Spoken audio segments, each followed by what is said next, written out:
할렐루야. 하나님의 은혜와 또 하나님의 평화 그리고 하나님의 위로가 우리 여러분과 또 여러분의 삶 가운데 늘 충만하기를 간절히 바랍니다.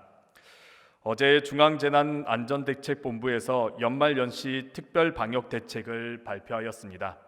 내용은 이렇습니다. 다른 여러 가지 내용들은 신문 기사를 통해서 보셨겠지만은 우리 교회에 대한 내용, 예배에 대한 내용은 이렇습니다. 내일 12월 24일 0시 기준으로 모든 예배는 온라인 예배로 전환되게 됩니다. 비대면 예배로 드리게 됩니다.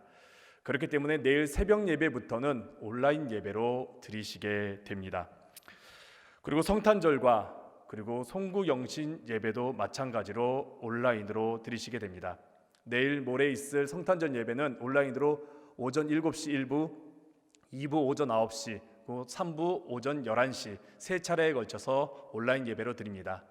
꼭 드려주시기를 바랍니다. 송구영신 예배 역시 온라인 예배로 드려지게 되고요. 또한 돌아오는 주일 예배 역시 온라인 예배로 드립니다. 주일 저녁 예배 그리고 금요 성령 집회 그리고 다음 주 오늘 저녁은 예배 드리고요. 다음 주에 있을 수요 저녁 예배는 가정 예배로 드려주시기를 바랍니다.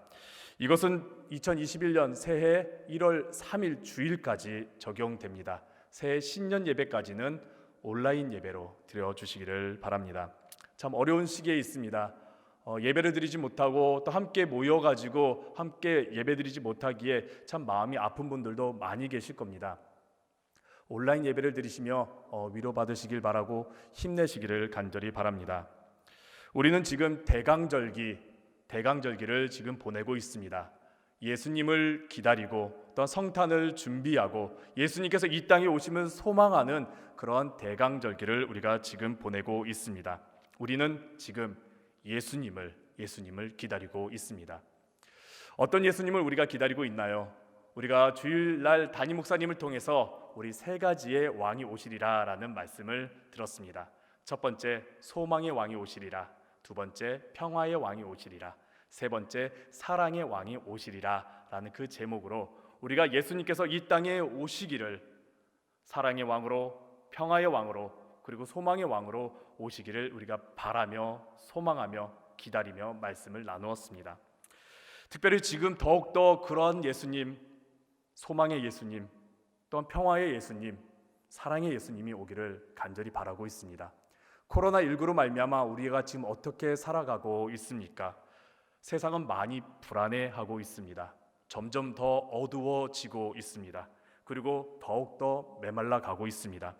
가뜩이나 추운 겨울이 다가왔습니다. 너무나 춥습니다. 근데 이런 가운데 사람의 따뜻한 온기를 느끼지 못하는 가운데 있습니다. 사람과 사람과의 그 관계가 이렇게 서로 마주보고 함께 이야기하고 함께 접촉하면서 그 온기로서 나누어 가는데 지금은 기계를 통해서 우리가 그 관계를 이어가고 있습니다. 참 추운 가운데 있습니다. 이러한 삶이 언제 끝날지 모르는 그런 가운데서 많은 분들이 소망을 잃어가고 있습니다. 그리고 불안과 그리고 우울과 분노와 의심과 그리고 미움으로 말미암아 점점 사람들의 마음 가운데 평화가 사라져가고 있지요. 그것뿐입니까? 사랑은 지금 어디 갔는지 모르겠습니다. 헌신하는 사랑 혹은 남을 위해 희생하는 사랑 그리고 용서하는 사랑, 그 사랑은 지금 어디 갔는지 모르겠습니다. 자꾸 비방합니다. 원망합니다. 너 탓이라고 말합니다. 한쪽에서는 방역 대책을 하면서 많은 의사 선생님들과 간호사들이 애쓰고 있지만은 한쪽에서는 그런 거 관심 없고 오히려 비난과 비판하거나 자기만을 위해 살아가는 사람이 너무나 많이 있습니다. 이런 가운데 우리는 소망의 왕이 오시기를 간절히 바랍니다. 평화의 왕이 오시기를 간절히 바랍니다. 사랑의 왕이 이 땅 가운데 오시기를 간절히 바랍니다. 그래서 우리가 다시 소망으로 일어서기를 원하고 평안 가운데 회복되기를 원하며 사랑 가운데 우리가 그 온기를 나누기를 원하고 있습니다. 우리는 이런 예수님을 지금 기다리고 간절히 소망하고 있지요.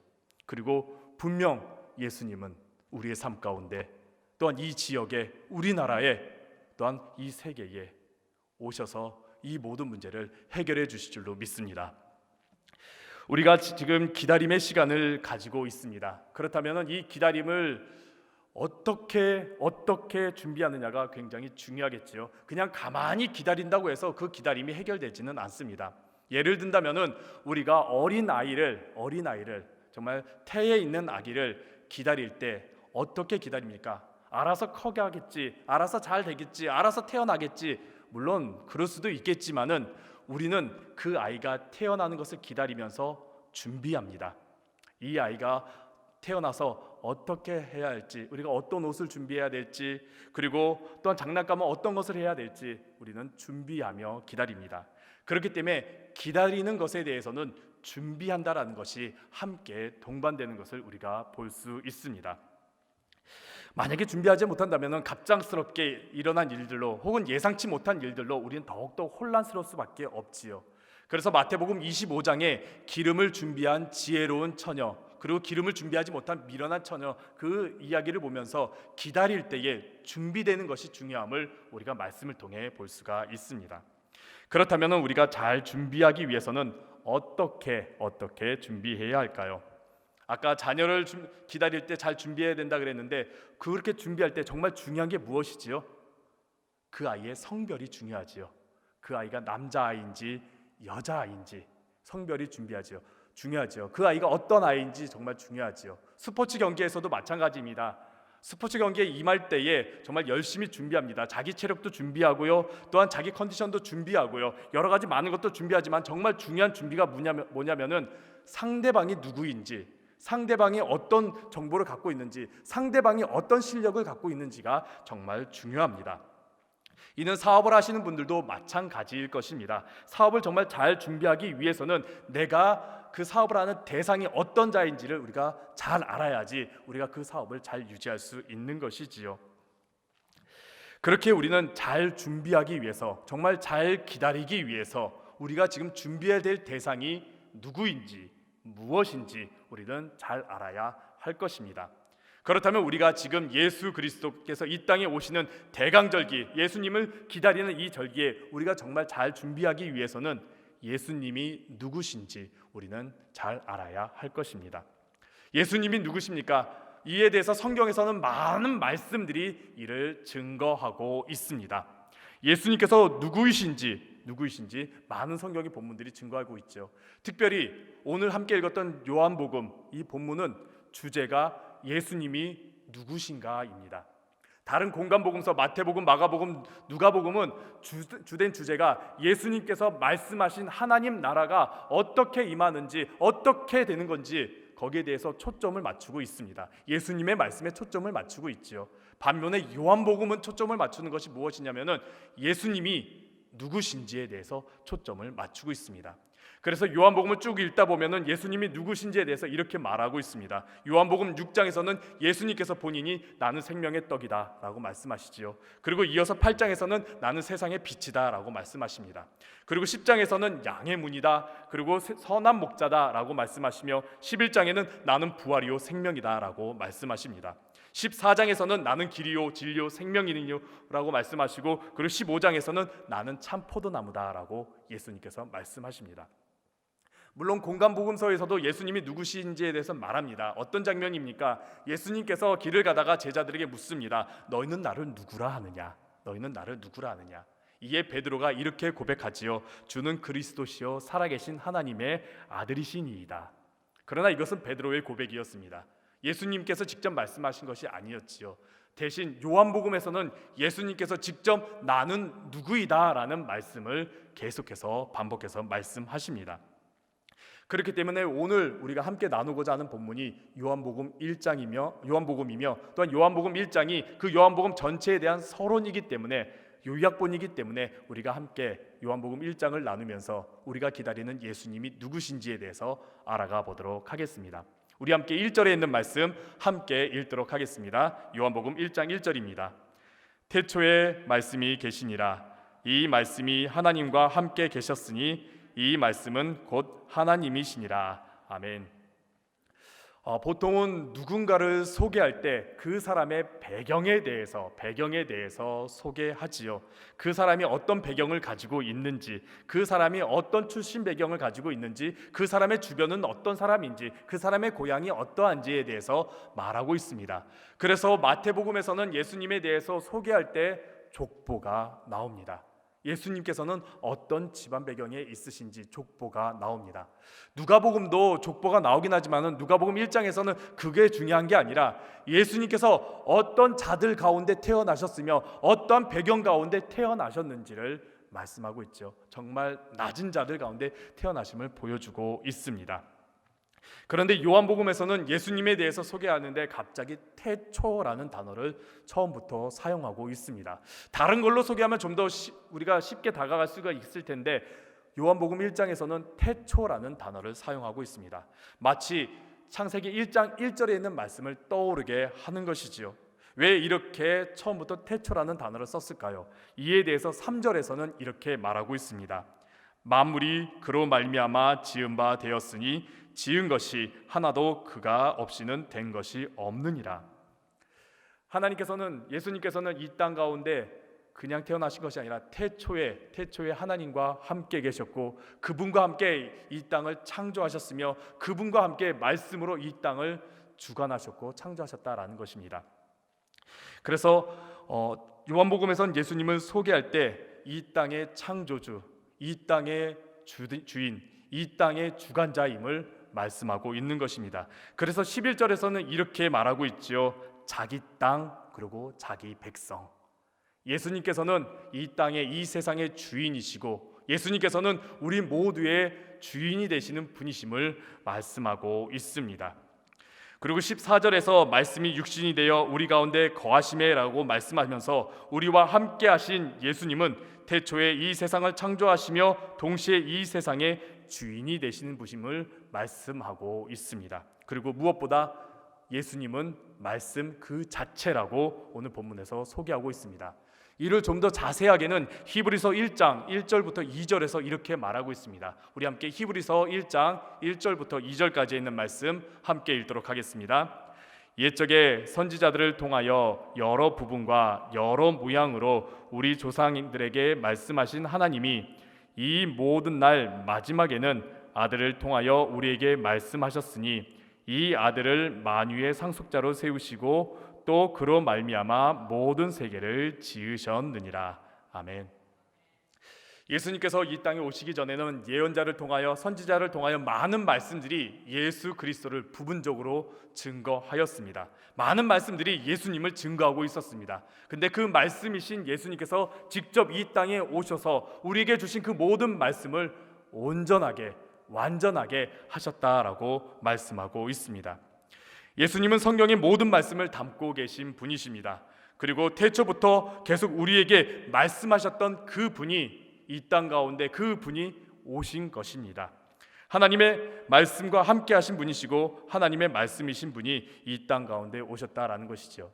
그래서 우리가 예수님을 더욱더 잘 알기 위해서 우리가 예수님을 더욱더 어떤 분인지 알기 위해서는 우리가 말씀을 계속해서 읽고 또한 묵상하고 또 그 말씀을 우리가 계속해서 나누어야 하는 것입니다. 내년부터 큐티 학교가 시작됩니다. 말씀을 묵상하고 또한 말씀을 나누는 큐티 학교가 시작됩니다. 그리고 153-365 묵상 모임이 시작됩니다. 우리 성도 여러분 많이 참여해 주시기를 바랍니다. 그렇다면 그 말씀 안에는 무엇이 담겨져 있을까요? 말씀이신 예수님 안에는 그 말씀 안에 무엇이 담겨져 있을까요? 우리가 함께 4절을 읽도록 하겠습니다. 함께 읽겠습니다. 그 안에 생명이 있었으니 이 생명은 사람들의 빛이라. 아멘. 예수님 안에 생명이 있고 또한 빛이 있습니다. 말씀 안에는 우리에게 있어서 생명이 있고 또 우리가 살아갈 빛이 있습니다.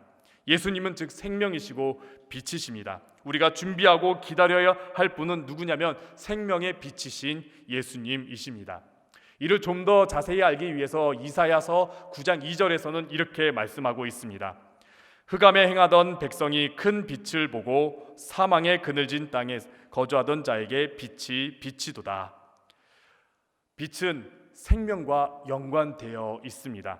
하나님께서 세상을 창조하실 때 처음으로 창조하신 것은 바로 빛입니다. 그리고 그 빛을 창조하신 이후에 생명을 계속해서 창조해 나아가셨지요. 그렇기 때문에 빛이 없는 곳에는 사망이 있고 사망의 그늘진 땅이 있다라고 이사야서에서는 표현하고 있습니다. 그리고 이 빛은 단순히 그저 시각적인 우리 눈에 보이는 빛이 아닙니다. 이 빛은 우리 인생에 있어서 인도하는 빛이며 또한 치유하는 빛이며 성장케 하는 빛이며 또한 생명을 주는 빛입니다. 무엇보다 이 빛은 각 사람에게, 모든 사람에게 비추고 있다라고 말씀하고 있습니다. 이 빛이 자격이 돼서 비추는 것이 아니라 이 빛이 저 사람이 훌륭하기 때문에, 저 사람이 조건이 되기 때문에, 저 사람이 뭔가 가지고 있기 때문에 비추는 것이 아니라 모든 사람에게, 모든 생명체에게 비추고 있다라고 말씀하고 있습니다. 하나님의 그 생명의 빛, 말씀이신 그 생명의 빛이 그저 누군가에게만 비추는 것이 아니라 모든 사람에게 비추고 있다라고 말씀하고 있습니다. 이게 무엇입니까? 바로 은혜입니다. 내가 조건이 되어서 받는 것은 은혜가 아니지요. 하지만은 내가 조건이 되지도 않고 내가 자격이 되지도 않고 내가 나를 비추어 봤을 때에 나는 정말 부족하고 죄된 모습이 있을지라도 하나님께서는, 예수님께서는 우리에게 생명의 빛을 늘 비춰 주십니다. 그렇기 때문에 그 모든 것이 은혜라고 말씀하는 것이지요. 그래서 그런지 요한복음에서는 유독히 예수님께서는 사람을 차별하지 않고 직접 찾아가셔서 그 인생들에게 생명의 빛을 비춰주는 장면이 많이 나오고 있습니다. 요한복음 4장에 보면 예수님께서는 굳이 사마리아 땅에 가시는 것을 우리가 볼 수 있습니다. 사마리아 땅에 가시지 않아도 되었습니다. 그런데 내가 반드시 가야 한다면서 그 땅을 굳이 가셨습니다. 그리고 그 당시 풍습에 남자와 여자가 대화를 하지 말아야 되는데 예수님께서는 굳이 사마리아 여인을 찾아가서 그 여인과 대화하셨습니다. 그 여인과 어떻게 대화하셨습니까? 그 여인의 어두워진 인생 가운데 정말 의지할 곳이 없어서 다른 많은 남편들이 있었던 그 사마리아 여인에게 예수님께서 직접 찾아가셔서 그에게 생명의 빛을 비춰주셨지요. 영원히 목마르지 않은 생명의 생수를 그에게 더하여 주셨지요. 요한복음 5장에 보면 베데스다 연못이 나옵니다. 그곳에서 38년 동안 버림받아 어둠 가운데 주저앉은 인생이 나옵니다. 그 인생에게 예수님께서는 직접 찾아가셨습니다. 그리고 그 인생에게 38년 동안 주저앉은 그의 인생에게 생명의 빛을 주시면서 그를 일으켜 세워 주셨습니다. 요한복음 9장에서는 맹인이 나옵니다. 그 맹인은 날 때부터 맹인이었습니다. 그는 날 때부터 어둠 가운데 살아갈 수밖에 없는 인생이었습니다. 어둠 속에서 더듬거리며 힘겹게 살아가는 그 인생에게 예수님께서는 직접 찾아가셨습니다. 주변에 있는 제자들은 저 맹인이 어떻게 된 자라고 판단하고 있는데 예수님께서는 그 맹인을 직접 찾아가셨습니다. 그리고 그 맹인에게, 정말 어둠 가운데 살아가는 그 맹인에게 그의 삶을 씻어주시면서 그에게 생명의 빛으로 모든 것이 열리는 역사를 예수님께서 더하여 주셨지요. 그뿐입니까? 요한복음 11장에 보면은 죽음의 어둠 가운데 갇혀 있는 나사로에게 찾아가셔서 그를 생명의 빛 가운데로 일으켜 세우시고 인도하시는 장면이 나옵니다. 예수님께서는 어두워진 인생 가운데, 정말 사람들은 모두가 외면하고 있는 그 어두운 인생 가운데 예수님께서는 직접 찾아가셔서 그 사람이 어떤 사람이든, 이방 사람이든, 자격이 되지 않는 사람이든, 죄인이든 상관없이 찾아가셔서 그 사람에게 생명의 빛을 주신 분이 바로 우리 주님이십니다. 우리도 마찬가지입니다. 지금 어두운 인생 가운데, 정말 답답한 인생 가운데, 정말 고통스러운 인생 가운데 우리가 있다면은 주님께서는 우리에게 다가오십니다. 생명의 빛으로 다가오십니다. 바로 그것이 은혜이지요. 지금 우리는 어둠 가운데 몰아가고 있는 이 코로나19라는 상황 가운데 있습니다. 자꾸만 우리를 빛 가운데로 인도하는 것이 아니라 어둠 가운데로 인도하고 있는 것 같습니다. 그런데 이런 상황 가운데 우리는 빛 대신 생명의 빛이신 주님을 기다리고 주님께서는 우리에게 다가오십니다. 그 믿음으로 주님을 맞이하신 여러분들 되시기를 간절히 바랍니다. 그런데 세상 사람들이 이 빛을 알지 못하였다고 말씀하고 있습니다. 우리 함께 10절과 11절에 있는 말씀을 함께 읽도록 하겠습니다. 그가 세상에 계셨으며 세상은 그로 말미암아 지은 바 되었으되 세상이 그를 알지 못하였고 자기 땅에 오매 자기 백성이 영접하지 아니하였으나. 아멘. 왜 세상의 사람들은, 많은 사람들이 그 빛이신 예수님을 알지 못했을까요? 이에 대해서 요한복음 3장에서는 설명하고 있습니다. 요한복음 3장 19절에서부터 20절까지 이렇게 말씀합니다. 그 정죄는 이것이니 곧 빛이 세상에 왔으되 사람들이 자기 행위가 악함으로 빛보다 어둠을 더 사랑한 것이니라. 악을 행하는 자마다 빛을 미워하여 빛으로 오지 아니하나니 이는 그 행위가 드러날까 함이요. 세상의 사람들은 빛보다 어둠을 더 사랑하기 때문에 빛 가운데로 그 빛을 거부했다라고 말씀하고 있습니다. 자신들의 그 문제된 행위가 드러날까 봐 빛을 거부했다라고 말하고 있는 것이죠. 분명 악한 이들이 그렇다라는 거 우린 잘 알고 있습니다. 악한 사람들이 그 빛을, 정말 세상의 빛을, 하나님의 그 빛을 싫어한다라는 것을 잘 알고 있습니다. 그런데 왜 일반적인 많은 사람들까지 왜 빛을 거부하는 것일까요? 왜 많은 사람들이 예수님을 거부하고 있는 것일까요? 이에 대해서 요한일서 2장 10절부터 11절에 이렇게 말씀하고 있습니다. 우리 함께 요한일서 2장 10절부터 11절에 있는 말씀 함께 읽겠습니다.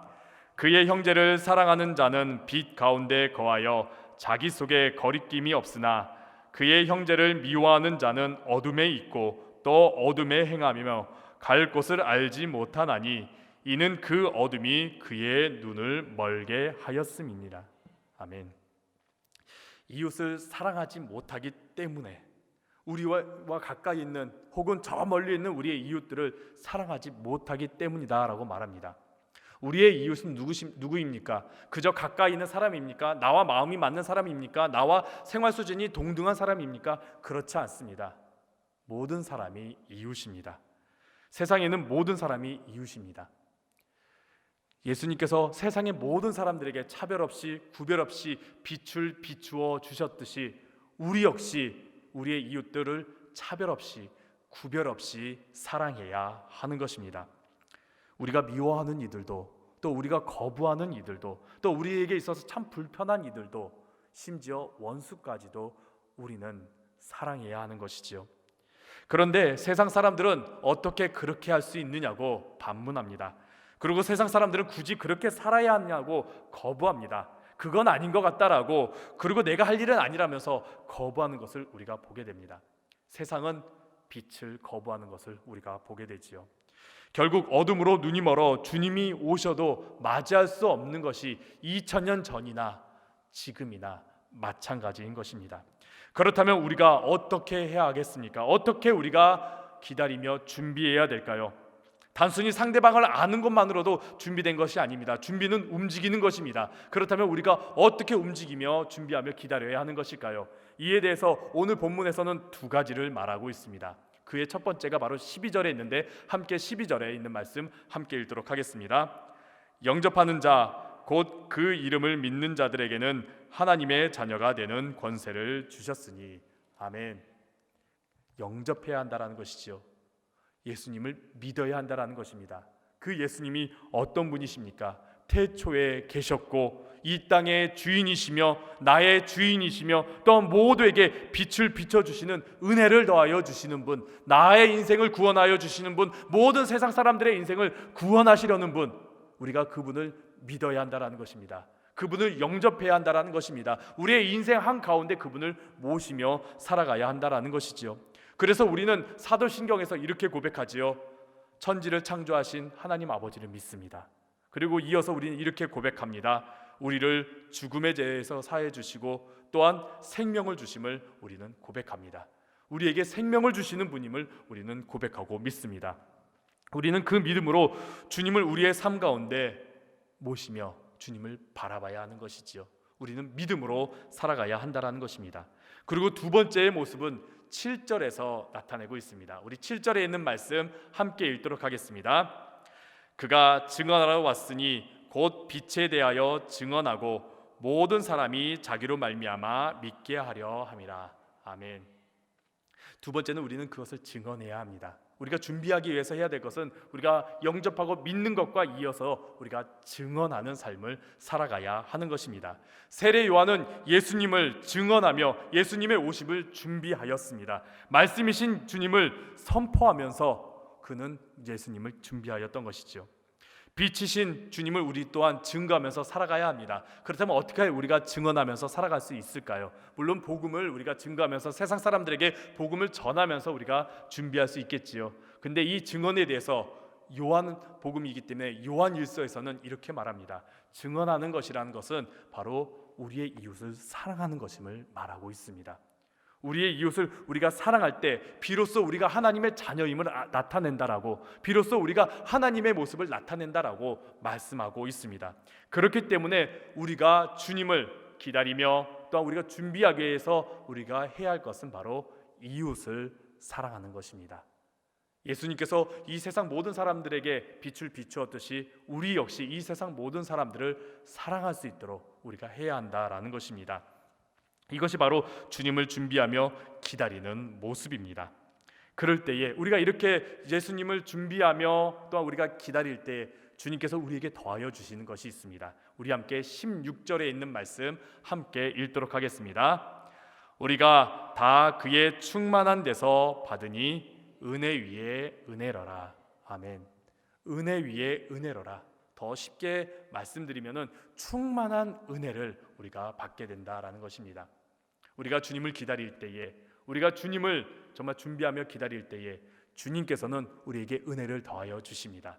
내가 지금 너무나 연약하고, 내가 지금 너무나 부족하고, 내가 지금 너무나 상해 있을지라도 주님께서는 주님을 바라보는 자에게, 믿음으로 주님을 기다리는 자에게, 주님께서 이 땅에 오셔서 나의 인생을 다시 회복해 주실 것이라는 그 믿음으로 기다리는 자에게 은혜를 더하여 주신다라고 말씀하십니다. 빛이신 주님께서 우리의 인생을 인도하십니다. 빛이신 주님께서 우리의 상한 부분을 치유하십니다. 빛이신 주님께서 우리의 인생을 인도하십니다. 그 믿음으로 기다리며 또한 성탄을 준비하는 여러분들 되시기를 간절히 바랍니다. 며칠 전에 한 전화를 받았습니다. 근데 그 전화의 내용이 우리 교인이 아니라 다른 교회 교인이 상담을 요청하면서 전화에 왔습니다. 보통 다른 교회 교인이 상담을 요청하면 어떤 내용이냐면은 교회에서 시험 들었다는 내용입니다. 그리고 대부분 목회자에 대해서 굉장히 시험 들었다는 내용이 많이 있습니다. 그래서 다른 교회에서 상담 요청하는 전화를 받으면은 이거 어떻게 해야 되나 그렇게 고민되면서 받게 되는 것이죠. 그래서 내용을 들어봤습니다. 어떤 내용인지 쭉 들어봤더니 교회에서 시험 들은 것입니다. 한 목사님에게 너무나 크게 상처를 받았다라는 것입니다.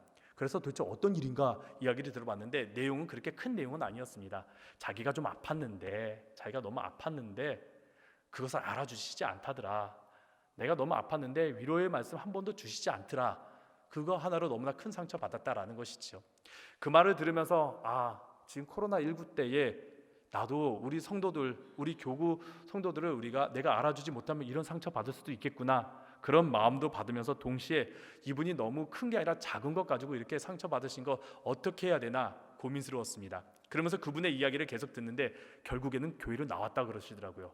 그런데 문제는 교회를 나와서 다른 교회 가서 예배를 드리는데 자꾸 그 생각이 나갖고 도저히 견딜 수가 없다라는 겁니다. 어떻게 해야 되겠냐고, 이거 어떻게 해야 되냐고. 교회를 나왔는데 그 사람 이제 안 보는데 어떻게 해야 되겠냐고. 어떻게 해야 되겠습니까?